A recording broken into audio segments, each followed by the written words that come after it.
कहते हैं गया की धरती पर आज भी एक दानव सो रहा है, जिसके शरीर पर भगवान विष्णु ने अपने चरण रखे थे। ये है विष्णुपद मंदिर, जहाँ भगवान के चरणों के निशान आज भी पत्थर पर अंकित हैं, लेकिन इसके नीचे दबी है एक आत्मा, गयासुर की। बहुत समय पहले गया में एक असुर हुआ करता था, गयासुर। दानव होते हुए भी उसका हृदय निर्मल था। उसने वर्षों तक कठोर तपस्या की।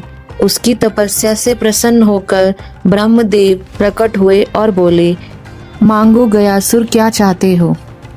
गयासुर ने सिर झुकाकर कहा, हे ब्रह्मदेव, मुझे ऐसा वरदान दीजिए कि जो भी मुझे छुए उसे मोक्ष प्राप्त हो जाए। ब्रह्मा जी ने कहा, तथास्तु।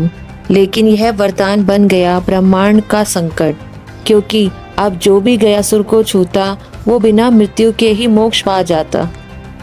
सभी देवता, इंद्र, यम सब मिलकर भगवान विष्णु से प्रार्थना करने लगे, प्रभु, इस वरदान से सृष्टि का संतुलन डगमगा गया है। भगवान विष्णु गयासुर के सामने प्रकट हुए और बोले, गयासुर, तेरी भक्ति महान है, पर अब समय आ गया है कि तुम इस शरीर को त्याग दो। गयासुर ने कहा, प्रभु, यदि यही आपकी इच्छा है तो आप अपने चरण मेरे वक्ष पर रख दीजिए, ताकि मेरा शरीर ही पवित्र भूमि बन जाए। विष्णु जी ने अपने चरण गयासुर के वक्ष पर रखे और कहा, तेरा शरीर इस पृथ्वी में समा जाएगा और जहाँ मेरा पग पड़ा है वहीं बनेगा विष्णुपद, मोक्ष का द्वार।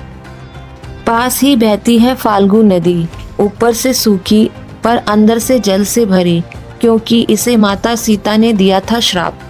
जब श्री राम जी के पितृपक्ष में पिंडदान का समय आया, सीता ने नदी, गाय, तुलसी और कौओं को साक्षी बनाकर पिंडदान किया। लेकिन जब राम जी ने पूछा तो फाल्गुन नदी ने झूठ कहा, मैंने कुछ नहीं देखा।